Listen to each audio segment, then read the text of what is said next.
So Pax, I think it's fair to say you've had a really fantastic few games. What do you think you put it down to? Put it down to, I feel like just playing more regularly. I've always said that people question my consistency, which is fair enough, but it's hard to develop that without playing consistently. So I think just playing back-to-back games and having 5-6 games consecutively, my form's always going to develop.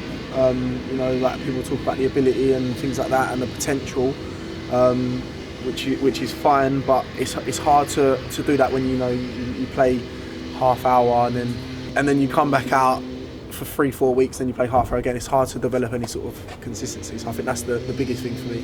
Has there been anything different on the training field as well that Harry's worked with you on? I don't know if you've ever seen it, but he does like to do some sort of like individual work if he thinks something's going to work well on a Saturday. For example, I remember his first training session with me. He told me I was going to be playing from a wider position, so he come and spent a little bit with me just working on things that he thought would be effective for that particular game. So his attention to detail on that side of things. Also the intensity that we're training at, I think it's fair to say that we've come a long way fitness-wise. I feel like most of us feel fitter and sharper, and I think that's just due to the intensity that we train at. How gutting was it up at Fylde when that absolute perler come back off the post? What a goal that would have been, eh? Do you know what? It'd have been nice because I could be sitting here now with 2 goals in 2 from the last 2. I hit the post against Bromley as well. It's a shame. It just seems to be that's the one major thing that's missing from my game at the moment is goals, and that would have been a blinder to score that one. I suppose it feels a little bit like that with everyone at the moment. It's those fine margins that we're just not quite getting at the moment. Yeah, I think football is a game of fine margins, and we are getting there slowly. We're going through a transitional process at the moment. It's not going to happen overnight, but like you say, it's them little details. If we can keep improving week on week with them little bits, then the goals and the clean sheets will definitely come. So over the last few weeks, we've seen you popping up in these wide positions. Yeah. How have you found that transition? I'm enjoying it, to be fair. It's always been something that I've been able to do if necessary. I've always sort of seen myself as more of a central player, but in recent weeks, playing the system that we've been playing, I've probably been more effective out wide. It's allowing me to sort of be front facing rather than, if you're in the number 10, I always find my back's to goal. You have to sort of work to get facing forward.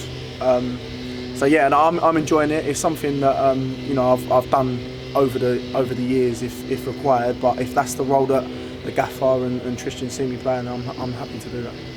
So it seems like with Walton and Muldoon and your mate Powley, there's a good balance in there now in centre midfield. Yeah. There's a good balance. Muldoon's a bit younger and obviously Powley as well, but there's a lot of experience as well, and Simon obviously. There is a lot of experience as well as the technical ability that is required in this league. Obviously Powley, you've only seen a little glimpse of him so far, but technically he's very comfortable. The same with Muldoon, you've probably seen a little bit more of, and Simon sort of gels them two together and allows them to do their business. So I think the balance is good, and I think obviously with the more games they play together, they're only going to get better. So I think with all the recent changes here, I think you're now our second longest serving player. Is that something you think about really? It's something like we all joke about, because I probably should have a lot more appearances than what I actually do, considering the amount of time I've been here. But I'm happy to still be at the club, and it's obviously going in a different direction now, and it's probably something that I maybe needed to do elsewhere under the previous regime, but football changes quickly, and now it's moving in a direction that sort of seems to fit me a little bit more, and it's given me a new lease of life, and I feel like that's sort of being displayed on the pitch at the moment. So looking ahead to the FA Cup, you've been involved in a few FA Cup ties with Manchester United. Is there any one that sticks out in the mind for you? The one that sticks out in my mind immediately is Rochdale.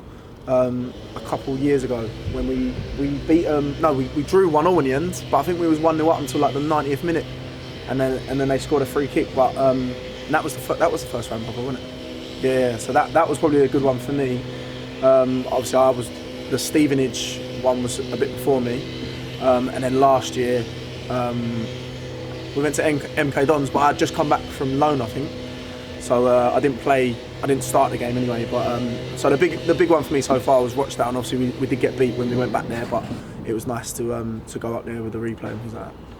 And lastly, Leighton Orient tomorrow. We've seen in training this week there's been an awful lot of prep, so we look like we're ready to go. Yeah, definitely. I mean, we've come in an extra day this week just to make sure that we've got every detail sort of covered and things. You know, we've been very intense with our training this week because we know that it's going to be a high-paced game. We know how they like to play. And like I mentioned before, Tristan and the gaffer, you know, they're all about details, and if they can find a way to help us with them fine margins, then they will. So I think that's why we've been in that extra day this week, and hopefully it all comes together tomorrow and you'll see what we've been working on.